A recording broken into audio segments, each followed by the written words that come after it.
নমস্কার বন্ধুরা, আজকে আমি একদম দোকানের মতো বোঁদে বানিয়ে দেখাবো। তার জন্য এখানে একটা বাটি নিয়ে নিয়েছি। এবার বাটির উপর বসিয়ে দেবো একটা ছাঁকনি।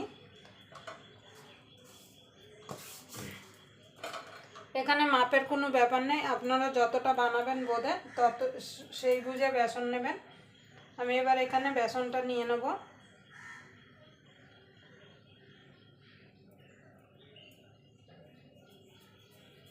আমি এখানে 1 কাপ বেসন নিলাম, মানে মেজারমেন্ট কাপের। এখানে 150 গ্রাম মতো বেসন আছে।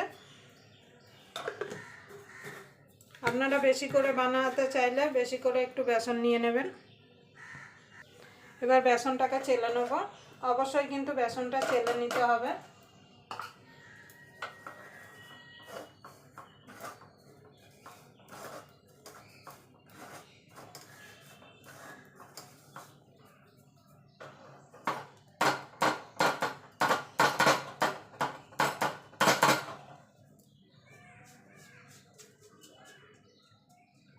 দেখুন বন্ধু, আমি বেসনটা ভালো করে চেলে নিয়েছি। দেখুন বন্ধু, বেসনটা চেলে নিয়েছি। দিয়ে দেবো সামান্য একটুখানি নুন। যে কোনো মিষ্টি জিনিসে কিন্তু নুন দিলে খেতে কিন্তু ভালো লাগে। এবার অল্প অল্প করে জল দিয়ে বেসনটাকে ভালো করে গুলিয়ে নেব। একসঙ্গে জল দিয়ে দেবেন না, অল্প অল্প করে জল দিয়ে কিন্তু বেসনটাকে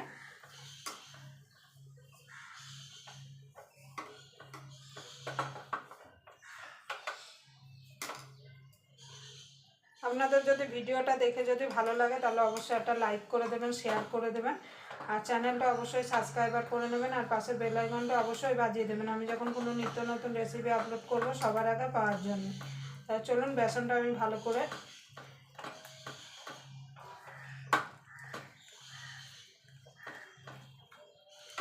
করে কিন্তু বেসনটা ফেটাতে হবে। যত বেসন ভালো ফেটাবেন তত বোঁদে ভালো হবে।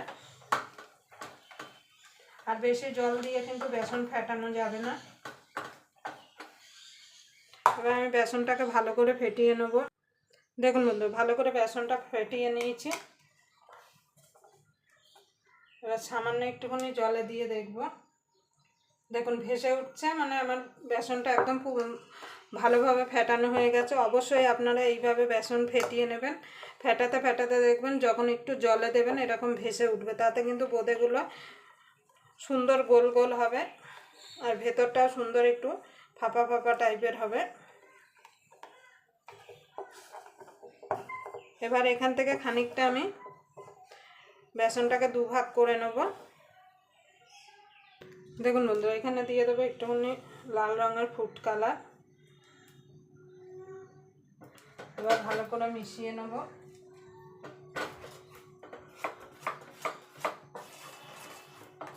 এতে কি হবে, দেখতে ভালো লাগবে। আপনারা চাইলে পুরো হলুদও, মানে এমনি কালার ছাড়াও কিন্তু বোঁদেটা বানিয়ে নিতে পারেন।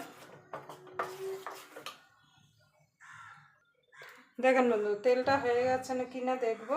একটা ডব দিয়ে দেবো। দেখুন দিতে দিতে উঠে যাচ্ছে, মানে তেলটা হয়ে গেছে। এবার আমি এরকম একটা ঝাঁঝরি হাতা নিয়েছি। এরকম ঝাঁঝরি হাতা কিন্তু সকলের বাড়িতেই থাকে। আমি ঝাঁঝরি হাতাই করছি, আপনাদের কাছে যদি ছাঁচ থাকে আপনারা সেটাও বানাতে পারেন। এবার হাতাটাকে একটুখানি তেলের মধ্যে চুবিয়ে নেব। আর গ্যাসটা কিন্তু একদম লো টু মিডিয়ামে রাখতে হবে। এবার হাতার উপরে এইভাবে ছড়িয়ে দেবো। কড়াই থেকে একটুখানি উপরে রাখতে হবে। দেখুন কত সুন্দর দেখুন পড়ছে, পড়েই দেখুন উপরে উঠে আসছে। ঝাঁকানোর দরকার নেই, এইভাবে ধরে রাখলেই কিন্তু এরকম পড়তে থাকবে।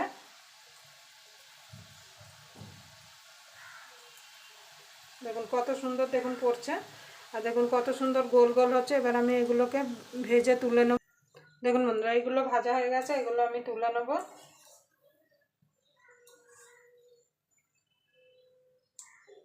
তুলে এখানে একটা পেপার নিয়ে নিয়েছি, পেপারের মধ্যে দিয়ে দেবো। তাহলে এক্সট্রা যে তেল আছে সেটা কিন্তু টেনে নেবে।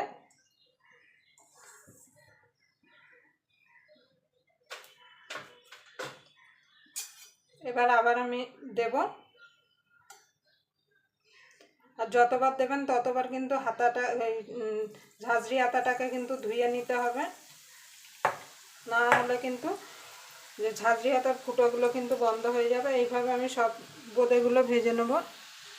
দেখুন বন্ধুরা, এইগুলো ভেজে তুলে নিয়েছি। এবার লালগুলো ভেজে নেব।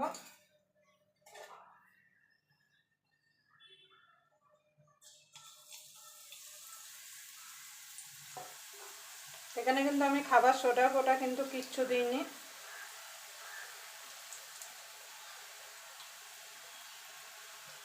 লালগুলো ভেজে তুলে নেবো এইভাবে। দেখুন বন্ধুরা, বোঁদেগুলো ভেজে নিয়েছি, আর বোঁদেগুলো দেখুন কত মচমচে হয়েছে। দেখুন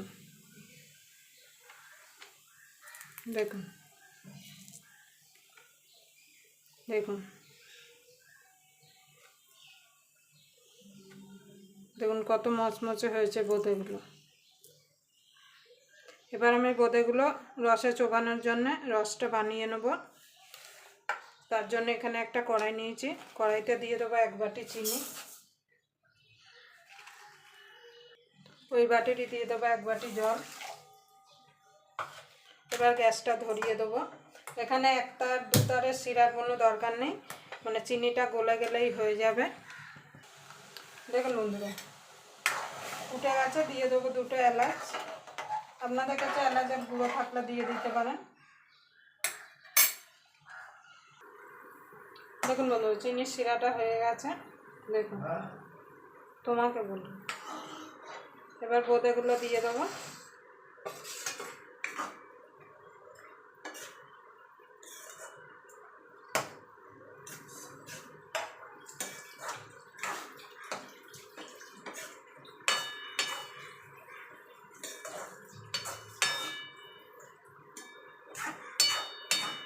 এবার বোঁদেগুলো আমি এই রসের মধ্যে 10 থেকে 15 মিনিট ভিজিয়ে রাখবো।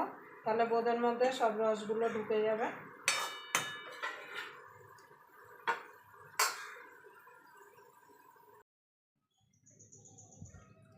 দেখুন বন্ধুরা, বোঁদেগুলো ঘন্টাখানিক হয়ে গেছে। আর দেখুন কত সুন্দর রস ঢুকেছে, আর ফুলে দেখুন কত বড় বড় হয়েছে। দেখুন কত সুন্দর, দেখুন রস ঢুকে গেছে। দেখুন দেখুন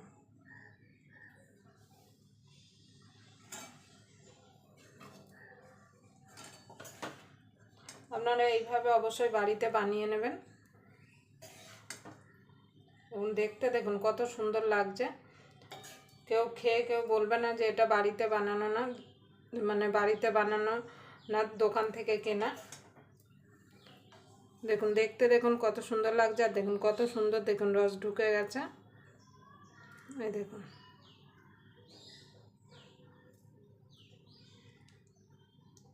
দেখুন। আবার আপনাদের সঙ্গে কোনো নতুন রেসিপি নিয়ে দেখা হবে। ততক্ষণ পর্যন্ত আপনারা ভালো থাকবেন, সুস্থ থাকবেন।